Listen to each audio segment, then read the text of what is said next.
donne des légions pour le servir. Et ce sont les Malakim, les Érélim, les Séraphim, les Haïot, les Ophanim, les Ashmalim, les Élim, les Elokim, les Bnei Elokim, et les Ishim. Et voici qu'il est indiqué dans ce commentaire que les 10 forces des anges sont des outils pour les 10 de Béria, c'est-à-dire le trône, comme nous l'avons expliqué dans le 3e chapitre. Et il n'y a aucun doute sur le fait qu'ils sont de Yetzira, car Yetzira est un vêtement pour Béria, comme nous l'avons expliqué dans le 1er chapitre. Et après avoir expliqué cette différence, nous allons dans le chapitre suivant expliquer la différence d'Assia. Chapitre 7.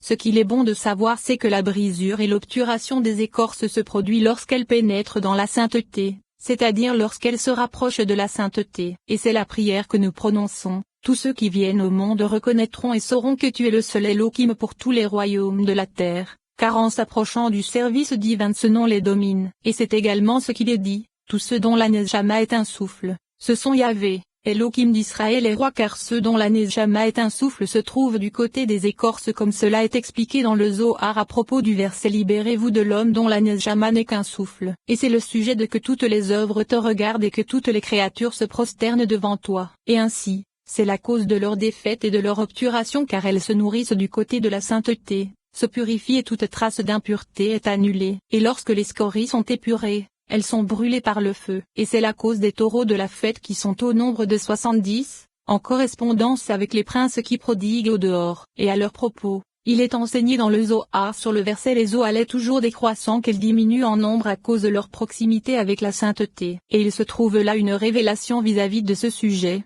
mais nous n'allons pas poursuivre notre étude. Voici qu'à partir de cela, lorsque c'est la volonté de la sainteté de vaincre les écorces, elle se revêt dès la fin de les dominer. Et c'est ce qu'il est dit, moment où l'homme domine sur l'homme pour son malheur. Et il est enseigné dans le Zohar que dans le moment où l'homme domine, il s'agit d'un homme perfide, un individu trompeur. Sur l'homme c'est un homme issu de la sainteté, et pour son malheur c'est pour le malheur de l'homme perfide. Car puisqu'il domine par la sainteté, c'est-à-dire par le chefa qui lui est prodigué, cela indique quel est pour lui le bénéfice. Pour son malheur c'est qu'il l'annule et le domine. Et nous en avons une preuve avec les prosélytes dont les Neshamot sont prises par le côté de la sainteté. Et c'est grâce à eux que le Saint béni soit-il se sanctifie, comme dans le cas de Jéthro qui était un faux prêtre mais sanctifiait le Saint béni soit-il en disant maintenant, je sais que l'Éternel est plus grand que toutes les divinités, comme cela est enseigné dans le Zohar. Et ainsi, la Shekinah se propage avec les 10 étincelles des 10 séphirotes pour se revêtir de 10 écorces afin de les dominer et de les rabaisser.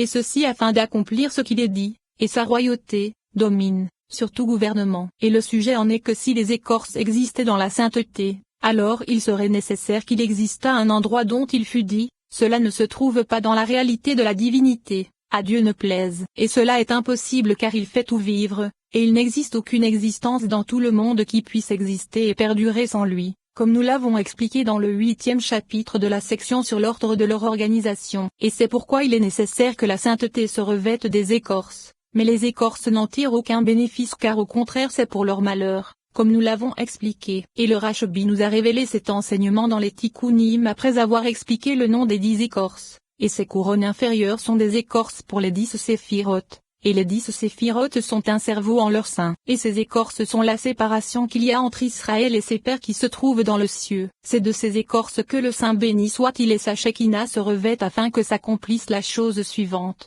C'est par sa Shekinah que sa royauté domine, sur tout gouvernement, et Elohim est roi sur toute la terre. Mais plus haut, il est dit à un autre endroit, le mal n'a pas accès à toi. Ainsi, il est dit dans ce commentaire que les 10 séphirotes se revêtent des 10 écorces, et il est expliqué qu'elles se revêtent d'elles sous 2 aspects. Le premier selon tu t'es enveloppé de nuages pour bloquer la prière et pour accomplir le jugement grâce à cela au moment de l'anéantissement, et le second pour les dominer, c'est-à-dire pour se glorifier. Et c'est ce qu'il est dit, c'est de ces écorces que le Saint béni soit-il et sa Shekinah se revêtent. De plus, il est dit dans les Tikkunim, c'est pour que les unes reçoivent des autres que le Saint béni soit-il les créa. Mais les couronnes inférieures sont des écorces pour les couronnes supérieures, car les 10 lettres se revêtent d'elles en exil afin de devenir des sphères inférieures. Voici qu'il est expliqué que lorsqu'Israël est en exil et que les écorces règnent sur Israël, il est possible qu'ils disparaissent dans leur exil, à Dieu ne plaise. C'est pourquoi le Saint béni soit-il se revêt des 10 étincelles, et il se revêt d'elles pour les dominer. Et il ne faut pas croire que la sainteté se revêt précisément de l'écorce. À Dieu ne plaise, car il est dit, le mal n'a pas accès à toi. Mais le sens en est que c'est grâce à des forces intermédiaires qui se trouvent entre elles et la sainteté, comme nous l'expliquerons dans les 6e et 7e chapitres de la section sur les permutations. Et le sujet du revêtement de la Shekinah, c'est que cela se fait par l'intermédiaire de forces spécifiques qui sont appelées ophanions, comme cela sera expliqué. Comment? C'est que nous avons appris que les étincelles de sainteté se revêtent des 10 écorces, et ceci est désigné par les 10 séphirotes d'Assia. Et ainsi, il est expliqué dans les Tikkunim, c'est ce qu'il est dit, Adam a étiré son prépuce. C'est l'homme d'Assia, et qu'est-ce? C'est l'écorce dont il se revêt pour tout gouverner. C'est ce qu'il est écrit, sa royauté domine sur tout gouvernement. Dans ce commentaire, il est indiqué que le sujet d'Assia concerne les 10 étincelles qui se revêtent des 10 écorces et dont il est dit sa royauté domine sur tout gouvernement, comme cela est expliqué plus haut. Et ceci est également expliqué dans le Tafiam Nemna, il fixa au trône des légions les Malakim, les Érélim, les Séraphim, les Hayot, les Ophanions, les Itashmalim, les Elim, les Elohim, les Bene Elohim, et les Ishim. Et c'est pour les servir qu'il fit Samaël et toutes ses légions, lesquelles sont comme des nuages à chevaucher pour descendre sur la terre, et elles sont comme des chevaux pour eux. Il est indiqué que les 10 écorces sont des outils et des vêtements pour les 10 légions d'anges qui sont eux-mêmes des outils et des vêtements pour les 10 degrés du trône, et ces derniers sont précisément eux-mêmes des outils et des vêtements pour les 10 séphirotes, comme cela est expliqué dans les chapitres précédents. Et après avoir mentionné ces 4 divisions de façon individuelle, dans le chapitre suivant nous allons les mentionner ensemble, selon ce qu'il en est dit dans les paroles du Rashbi. Chapitre 8. L'objectif de ce chapitre est d'apporter des arguments que nous n'avons pas mentionnés dans les chapitres précédents car ils traitent des 4 divisions ensemble, ou bien de seulement 3. Alors que jusque-là nous nous sommes intéressés à chacune de façon individuelle, et c'est pourquoi nous allons les présenter maintenant. Voici que pour trancher entre ces 4 aspects dont nous avons dit qu'ils sont l'aspect de la Tzilut, l'aspect de Beria, l'aspect d'Yetzira et l'aspect d'Assia, il est dit dans les Tikkunim, tu ne prendras pas la mer sur ses enfants, les œufs se trouvent du côté des Ophanim, les oisillons du côté du jeune homme, Métatron, et les enfants du côté du trône, et c'est la tente de la paix, c'est-à-dire le nid de la Shekinah. Car la mère suprême niche dans le trône, dans les 3 séphirotes supérieures. Le pilier central contient les 6 séphirotes, et elle niche dans Métatron. La mère inférieure niche dans l'Ophan car il est dit d'elle, et voici qu'il y avait une roue à terre. De plus, la Shekinah du côté du trône est appelée aigle, du côté du jeune homme elle est appelée colombe, et du côté de l'Ophan elle est appelée oiseau. Et la Shekinah est l'image d'homme dont il est question. De plus, tu renverras, viens et vois. Il existe un ange au-dessus des oiseaux qui ont donné leur nom oiseau au Neshamot, et son nom est Sandalphon. Et lorsqu'Israël existe, c'est lui qui gouverne. Et lorsque la mère s'en va, ses enfants se mettent à crier. Alors, elle revient sur ses oiseaux et dit au Saint béni soit-il, il est écrit de toi et sa miséricorde repose sur toutes ses œuvres. Alors, pourquoi as-tu statué à propos de l'oiseau qui quitte son nid? Et ainsi, Métatron vient veiller sur ces oiseaux qui sont les ruotes qui s'échappent des hommes. Car à partir du trône, il s'agit des Neshamot, et c'est de là que provient la vie des ruotes. Et à partir de l'Ophan, on a des Nefashot, et cela correspond à Beria, Yetzira et Assia. Lors du Shabbat et des jours de fête, les Neshamot, les ruotes et les Nefashot s'élèvent sur le chemin de la Tzilut, car elles sont le souffle de la sainteté des 10 séphirotes, et tout ce qui en provient veille sur ces oiseaux et se taira.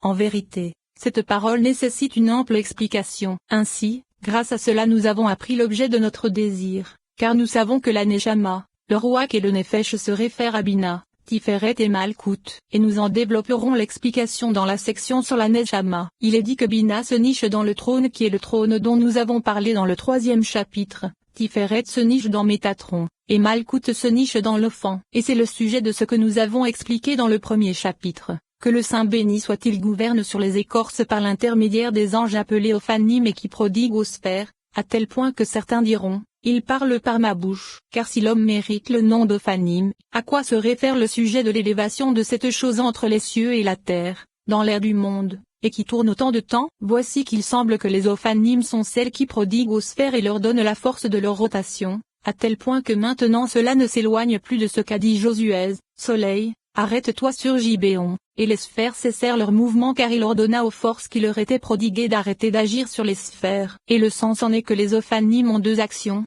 La première c'est qu'elles mettent les sphères en mouvement, comme cela est expliqué plus haut, et la seconde c'est qu'elles dominent les écorces grâce à la Shekinah qui réside au-dessus d'elles, comme nous l'avons expliqué. Et puisqu'il est nécessaire de dominer les écorces avec force et rapidité, il leur ordonna, outre de cesser d'accomplir leur autre action qui est de mettre les sphères en mouvement, d'agir en dominant les écorces. Et c'est ce qu'il est dit, Soleil, arrête-toi sur Gibéon, Lune, arrête-toi dans la vallée d'Ayalon.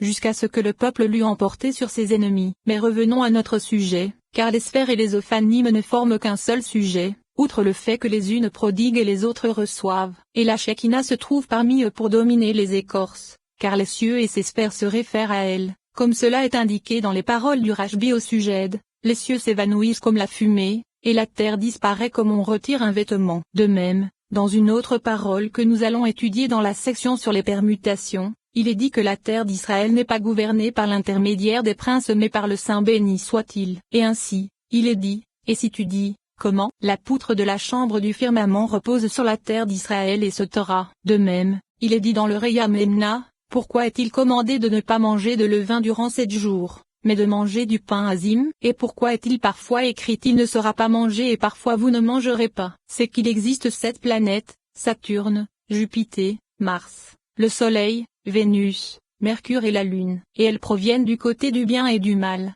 La lumière qui se trouve à l'intérieur du pain azim, et l'écorce se trouve à l'extérieur du levain et se taira. Il est expliqué ici que Saturne, Jupiter, Mars, le Soleil, Vénus, Mercure et la Lune sont les forces du levain et de l'écorce, et que c'est d'elles que se revêt la lumière qui correspond au pain azim. Et c'est ce qu'il est écrit. Et ne soyez pas effrayés par les signes des cieux parce que les nations les craignent. Comment? Car il se trouve qu'il est dit que le trône est un nid pour Bina, et il est dit que c'est à partir de là que commence Beria, Yetzira et Assia. Mais lors du Shabbat, la Nejama, le Buach et le Nefesh viennent de la Tzilut, essence des Séphiroth. Et ceci constitue une argumentation complète vis-à-vis de ce que nous avons dit dans les chapitres précédents à propos de cet enseignement. De plus, le Rashbi a expliqué la chose suivante dans les Tikkunim, et méritant est celui qui revêt le roi et la reine avec les 10 séphiroth de Beria qui sont contenus dans le nom Yahadonné, et qui les revêt selon leur nom. Et de celui qui leur fixe une monture, il est dit, à une monture,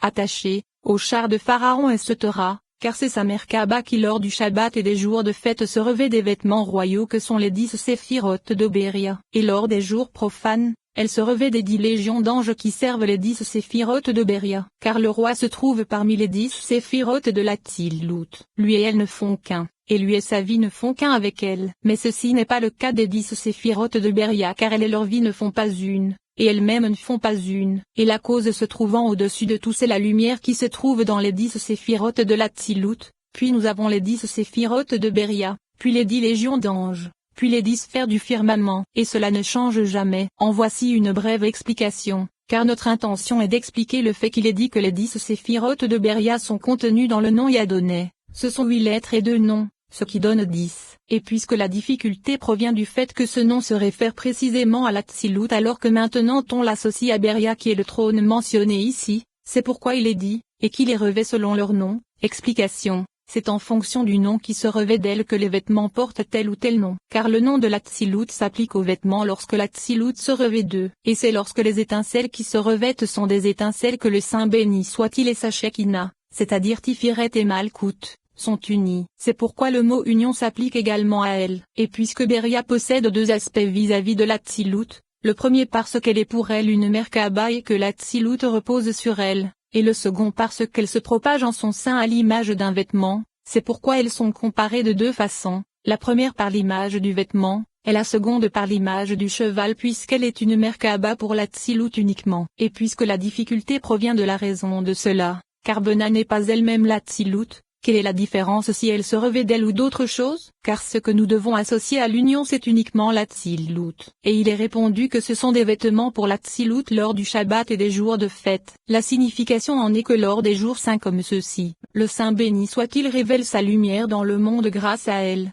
comme nous l'avons expliqué. Et elles sont appelées vêtements de Malkout car elles ne sont pas précisément Malkout, mais ce sont des vêtements dont Malkout se revêt. Et ce qui change lors du Shabbat, c'est que la lumière est la fille du mâle et de la femelle, peut-être faut-il dire que l'aspect de l'union du mâle et de la femelle se fait grâce à elle, ce qui n'est pas le cas des autres jours car la lumière de l'union ne se révèle que par l'intermédiaire de Métatron lors des jours profanes. Et c'est ce qu'il est dit, et lors des jours profanes, elle se revêt des 10 légions d'anges qui sont toutes contenues dans Métatron, comme nous l'avons expliqué plus haut dans les 4e, 5e et 6e chapitres, et il est dit qu'elles servent les